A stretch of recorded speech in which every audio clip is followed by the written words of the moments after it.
I was on 5 different medications. Then, like I said, thought I was over it, and then ran the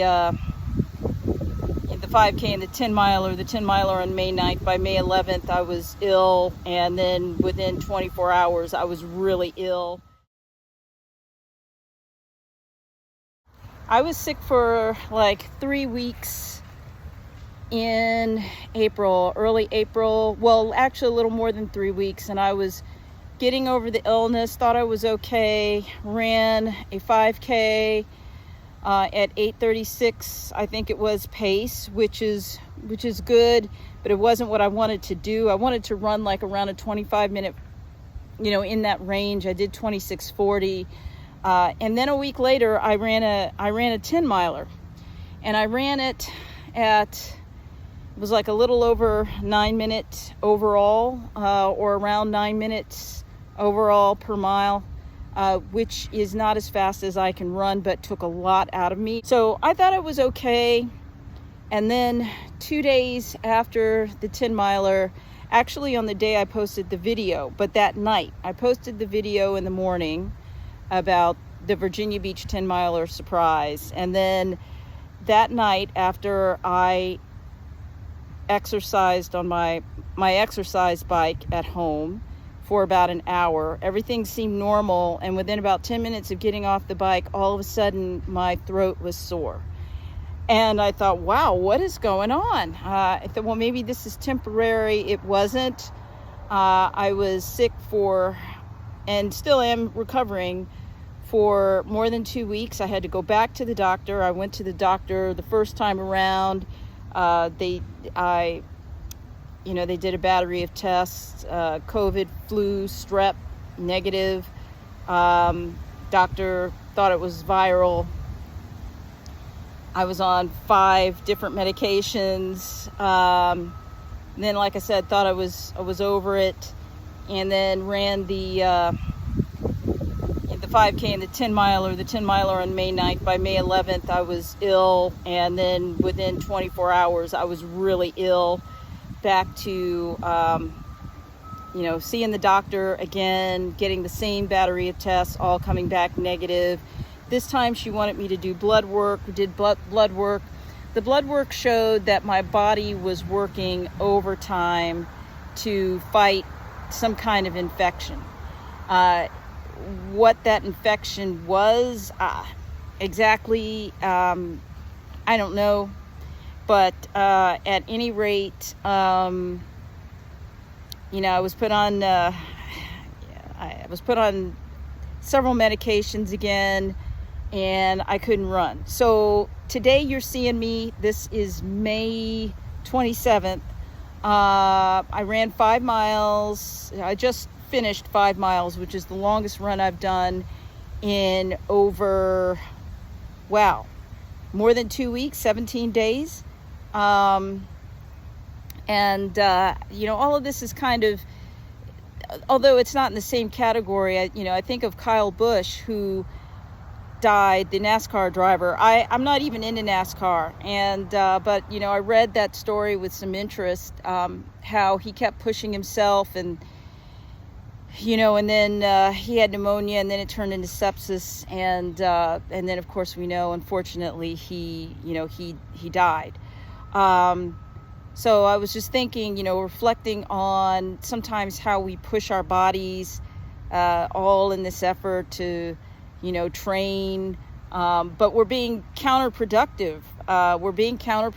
Because here I was thinking, I had run all these miles in training since January to run a marathon or half marathon in April, which didn't happen because I became sick in April. And then I thought, well, let me salvage it by doing this 5K and this 10 miler and see what I can do. And that was just stupid, because my body needed time to heal. And instead, I think I inflamed the situation. I think I was on the road to recovery, and then I had a big setback. So here it is, almost June. So I've actually, if you look at the whole thing, been sick for nearly 2 months. And I can't recall ever going through anything like this where I've actually suffered a relapse after being sick with a viral infection. I can't. So all I can think is that, you know, the effort to continue to push my body when it wasn't ready was just not a good recipe. And I'm coming up here just to say that,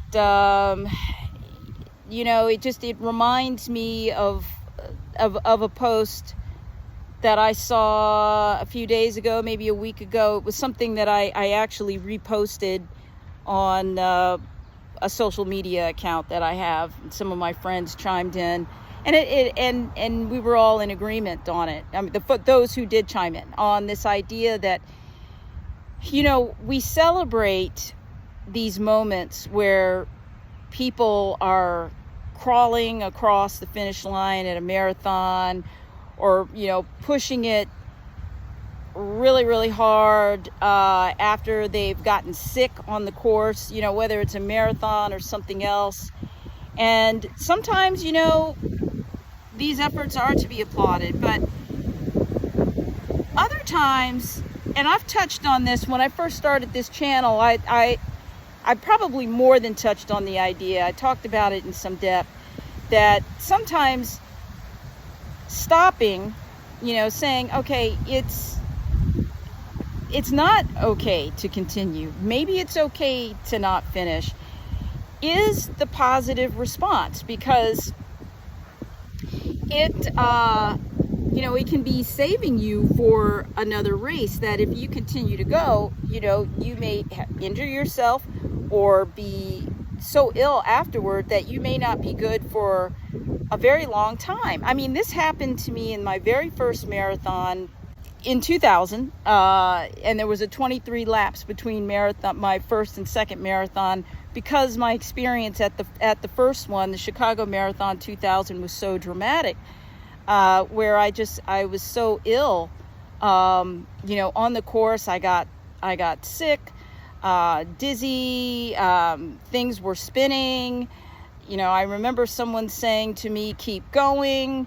I got back up, I kept going, I tried the best that I could. Somewhere in the midst of all of this, I injured one of my feet and my ankle, you know, and then I wasn't able to run like, you know, like I normally was capable of running for months. The moral, I guess, of this whole video is that sometimes it's really in your interest to take a seat back, take care of yourself, pamper yourself, not run, not do anything that's excessive, and see that also as part of the training. See it as part of what you need to do in order to be able to continue to keep running, moving, doing the things that you love to do, and being active without massive setbacks.